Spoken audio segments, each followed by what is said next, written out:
ശോഭാ സുരേന്ദ്രനും ബി.ജെ.പി. സംസ്ഥാന നേതൃത്വത്തിനുമെതിരെ ഗുരുതര ആരോപണവുമായി ബിന്ദു വിനയകുമാർ രംഗത്ത് വരികയാണ്. തന്റെ പരാതി സംസ്ഥാന നേതൃത്വം കണ്ടില്ല എന്ന് നടിക്കുന്നുവെന്നും നേതൃത്വത്തിന് ശോഭയെ ഭയമാണ് എന്നും ബിന്ദു ആരോപിക്കുകയാണ്.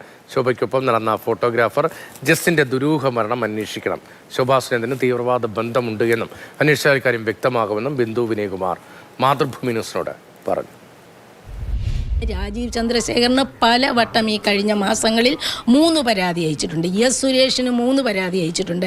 സോമിന് 3 പരാതി അയച്ചിട്ടുണ്ട്. ഇന്ന് ഈ പരാതിയിന്മേലൊന്നും യാതൊരുവിധ നടപടികളും ഒരു അന്വേഷണം പോലും ഉണ്ടായിട്ടില്ല. തികച്ചും അസഭ്യവും അനാവശ്യവും പറഞ്ഞ ശോഭാ സുരേന്ദ്രനെതിരെ നടപടിയെടുക്കാൻ സംസ്ഥാന നേതൃത്വം ഭയക്കുന്നെങ്കിൽ ശോഭയുടെ തീവ്രവാദ ബന്ധം വരെ ഉൾപ്പെടെയുള്ള കാര്യങ്ങൾ സംസ്ഥാനത്തിന് അറിയാവുന്നത് കൊണ്ടാണ്. ശോഭയോടൊപ്പം സമരപ്പന്തലിൽ ഫോട്ടോ എടുത്ത് നിന്ന ഫോട്ടോഗ്രാഫർക്ക് പിന്നീട് എന്ത് സംഭവിച്ചു, അദ്ദേഹത്തിൻ്റെ ദുരൂഹ മരണം എങ്ങനെയാണ് സംഭവിച്ചതെന്ന് നിങ്ങൾ അന്വേഷിച്ച് മനസ്സിലാക്കിയാൽ അതിനു വേണ്ട കാര്യങ്ങൾ നിങ്ങൾക്ക് ബോധ്യമാകുന്നതാണ്.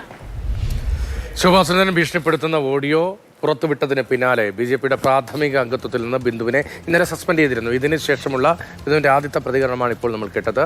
രഘുനാഥ് നാരായണൻ. ഇരുവരും തമ്മിലുള്ള നേരത്തെയുള്ള ബന്ധം ഏതുതരത്തിലായിരുന്നു? ഇപ്പോഴുള്ള ആരോപണങ്ങളിൽ വളരെ ഗൗരവതരമായ ചിലതുകൂടിയുണ്ടല്ലോ.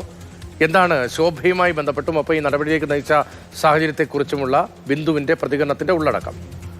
ബി.ജെ.പിയുടെ നോർത്ത് ജില്ലാ വൈസ് പ്രസിഡന്റ് ആയിരുന്നു ബിന്ദു. സ്വാഭാവികമായിട്ട് തന്നെ കഴിഞ്ഞ പാർലമെന്റ് തെരഞ്ഞെടുപ്പിൽ ശോഭ ഇവിടെ മത്സരിക്കാൻ വേണ്ടി എത്തിയപ്പോൾ പ്രചരണ പ്രവർത്തനങ്ങളിലൊക്കെ പങ്കാളിയായിട്ടുള്ള ആളാണ്. വർഷങ്ങളായി ബി.ജെ.പി പ്രവർത്തിക്കുന്ന ആളായതുകൊണ്ട് അങ്ങനെ സംഘടനാപരമായ ഒരു ബന്ധം ബിന്ദുവും ശോഭയും തമ്മിൽ ഉണ്ടായിരുന്നു. നമ്മൾ മനസ്സിലാക്കുന്നിടത്തോളം ഇരുവരും പാർട്ടിയിലെ 2 ചേരിയുടെ ഭാഗമായിരുന്നു. അങ്ങനെ ശോഭാ സുരേന്ദ്രൻ പാർലമെന്റ് തെരഞ്ഞെടുപ്പിന് ശേഷവും ആലപ്പുഴ ജില്ലയിൽ നിന്ന് വ്യാപകമായി പണം പിരിക്കുന്നു എന്നുള്ളൊരു പരാതി ഇവർ രേഖാമൂലം നേതൃത്വത്തിന് നൽകിയിരുന്നു. അതിന്മേൽ നടപടി ഉണ്ടായില്ല. ഇതിന് പിന്നാലെയാണ് നിയമസഭാ തെരഞ്ഞെടുപ്പിൽ തൊട്ടു മുൻപായി ബിന്ദു ശോഭയ്ക്കെതിരെ ഫേസ്ബുക്ക് പോസ്റ്റ് ഇടുന്നത്. പിന്നീട് നേതൃത്വം ഇടപെട്ട് ഇത് പിൻവലിപ്പിച്ചിരുന്നു.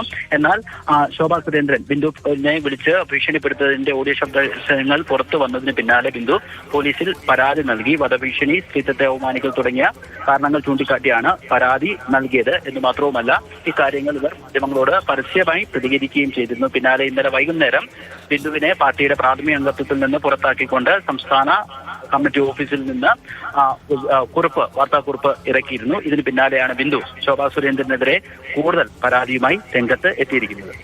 ശരി, രഘുനാഥ് നാരായണനാണ് വിവരങ്ങൾ നൽകിയത്. ശോഭാ സുരേന്ദ്രനെതിരെ ഗൗരവതരമായ സാമ്പത്തിക അടക്കമുള്ള പരാതി, ഒപ്പം മറ്റു ചില ബന്ധങ്ങളുണ്ട് എന്നടക്കമുള്ള ഗൗരവമുള്ള ആരോപണങ്ങൾ ഉൾപ്പെടെയാണ് ഇപ്പോൾ ഉന്നയിക്കപ്പെടുന്നത്.